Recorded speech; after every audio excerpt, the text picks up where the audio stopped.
এবারে জন্মদিনে বড়ি বেগমকে চমকে দেওয়ার একটা উপায় বার করেছি। উজির, বলো তো দেখি কি উপায়? নবাবের সাজিশের হদিশ পাওয়া আমার বুদ্ধিতে নামুমকিন। বেশক বহুত বড়িয়া কোনো মতলব আছে। এবারে বেগমের জন্মদিনে বিরাট একটা উৎসব করব। সারা দেশ থেকে মহান মহান অতিথিদের নিয়ে আসা হবে। দুনিয়ার সেরা সেরা খাবার, সেরা সেরা গাইয়ে, সেরা সেরা বাজিয়ে, সেরা সেরা নাচিয়ে রাতকে দিন করে দেবে এমন রোশনাই। রেস্ট নাই। কি বললে? বহুত বড়িয়া আপনার সোচ, লেকিন মাফ করবেন হুজুর, রাজকোষের অবস্থা খুবই খারাপ। উৎসব করার মতো তো রেস্ট নাই জাহাপানা। কোনো কথা শুনতে চাই না। আমি হলাম গিয়ে বাংলার নবাব। আমি আনন্দ হই হুল্লোড় করবো না তো কে আর করবে? একদম ঠিক জাহাপানা, কিন্তু কর বসিয়ে টাকা তোলো। সব কিছুতেই কর বসানো আছে জাহাপানা। হাসি কান্না ছাড়া আর কোনো কিছুতেই কর বসানো যে বাকি নেই। তার ওপরেই কর বসাও। হাসি কান্নার ওপর কর? না, শীতকাল আসছে, বসাও বসাও কর হাঁচির ওপর। হ্যাঁ, হাতির ওপর কর?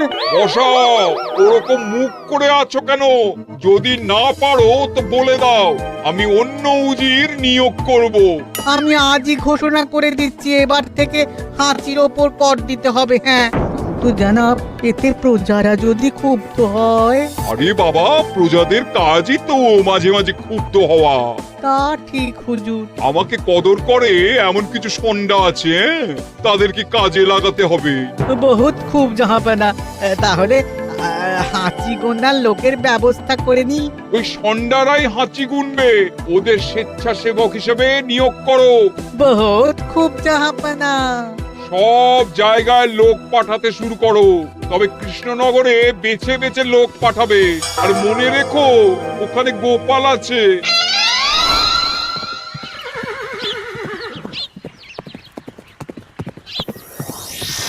সব জায়গায় কর আদায়কারী পাঠিয়ে দেওয়া হয়েছে জাহাপানা।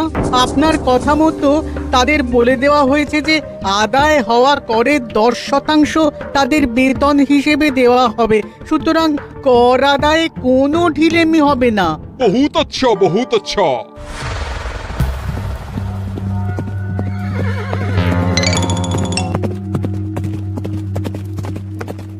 হ্যাঁ, তুমি ঠিক পড়েছো তো মন্ত্রী? হাঁচির উপরে কর? বলেন তো, আর একবার পড়ছি মহারাজ। আসলে এটা নবাবই মশকরা। আমাদের নবাব যে খুবই রসিক মানুষ তা তো আমরা দেখেছি। বারবার কৃষ্ণনগরের সঙ্গে রসিকতা করতে গিয়ে হাঁড়ি ফেটে রস একেবারে মাখামাখি হয়েছে, আর সারা গায়ে পিঁপড়ে ধরেছে। মস্করা নয়, একদম সত্যি কথা। হাঁচির উপরে কর বসানো হয়েছে, আর আমরা হলাম নবাবের খাস হাঁচি গোনার দল। আমরা এই কৃষ্ণনগরে থিতু হয়ে বসলাম বটে। এবারে হাঁচি গুনবো আর মোহর আদায় করব। গোপাল, তুমি কি বলো? সর্দার, তোমাদের এখানে আসা একেবারেই লোকসান হয়েছে। কেন মশাই? আচ্ছা, আপনি গোপাল? না না, আপনার কোনো কথাই শুনবো না। আমাদের পই পই করে বলে দেওয়া হয়েছে, গোপাল হইতে সাবধান। সর্দার, আমি তোমাকে সাবধান হতেই বলছিলাম। হাঁচি ধরতে গেলে তোমাদের খুব সতর্ক থাকতে হবে, কারণ এই কৃষ্ণনগরের বাসিন্দাদের শরীর স্বাস্থ্য এত ভালো যে এখানে কেউ হাঁচে না, কাশে না, ঢেকুর তোলে না, ইয়ে করে না। বলেন কি মশাই? এটা তো নবাবকে জানাতে হচ্ছে। যাও যাও, এক্ষুনি মুর্শিদাবাদে ফিরে গিয়ে নবাবকে জানাও। ওরে, কেউ এদের যাওয়ার ব্যবস্থা করে দে। ওই তো হেঁচেছে। হাঁচি এক। পুরো এক মোহর। হাঁচি দুই, দুই মোহর। আরে, এটা তো হাঁচির বাচ্চা, এটা তো ধরলে চলবে না। কেন? হাঁচি হলেই তো হলো। কি করব সর্দার? লিখবো? দেখ, একবার গুনে যখন ফেলেছি পুরো ছাড়তে পারবো না। আধমোহর লেখ। এটা কাশি, কাশিতে কোনো করের কথা নেই। ওরে লেখ লেখ লেখ লেখ লেখ। হাঁচি তিন, পুরো এক মোহর। হাঁচি চার।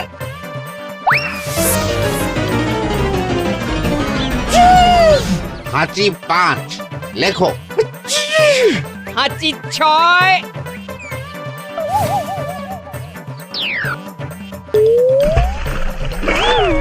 যা, যা কি রে, শুনেছিলাম কৃষ্ণনগরের মন্ত্রীটা মাথা মোটা, প্রমাণ হয়ে গেল।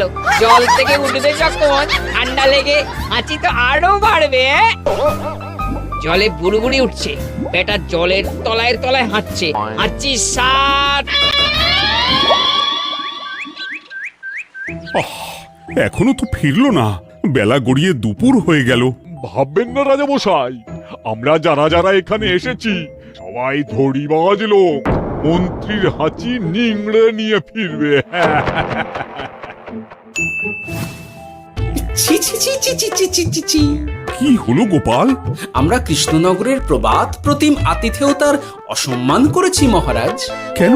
কিভাবে? কখন?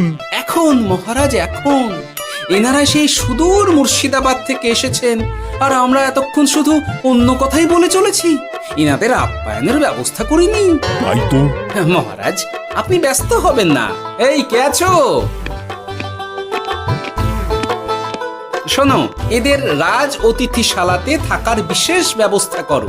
এদের খাবার যাবে মহারাজের পাকশাল থেকে।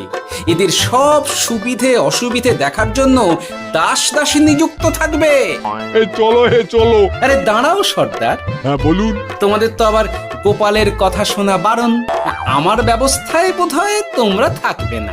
বাদ দিন তো, আসলে ভয় ছিল আপনার বুদ্ধিকে, আর ভয় নেই। কেমন আগু পিছু বিচার না করেই বলে ফেললেন এখানে কেউ হাঁচে না। বুঝে গেছি, আসলে গোপাল হলো গল্প। চলো চলো, ও বড্ড খিদে পেয়েছে। প্রহরী, এই সর্দারের দলের বাকি লোকগুলো এলে এদেরকেও অতিথিশালায় নিয়ে যেও। হ্যাঁ, আচ্ছা। এ কি গোপাল, এই রক্তচোষাগুলোর জন্য তুমি রাজনিবাস আর রাজভোগের ব্যবস্থা করে দিলে? গোপাল কার পক্ষে মহারাজ? এতক্ষণ গোপালের সব কাজ তো কৃষ্ণনগরের বিপক্ষে গেল। বটেই তো, আমি মনে মনে গণনা করে দেখলাম গোপালের শুল যোগ শুরু হয়েছে। আগামী 1 যুগ ধরে গোপাল যেখানে থাকবে সেখানে রাহুর প্রকোপে দুঃখ দারিদ্র মহামারী একসঙ্গে এসে ধরা পড়বে। মহারাজ, গোপাল কখনো কৃষ্ণনগরের খারাপ ভাবেনি।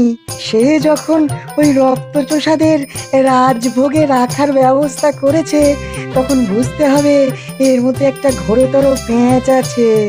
গোপালই তাহলে বলুক কি পেঁচ। মহারাজ, মানুষ বিলাসের সুযোগ পেলে কাজ ভুলে বিলাসেই ডুবে থাকে। কত সম্রাট মহাসম্রাট বিলাসিতায় ডুবে কত সাম্রাজ্য মহাসাম্রাজ্য ভেঙে টুকরো করেছে।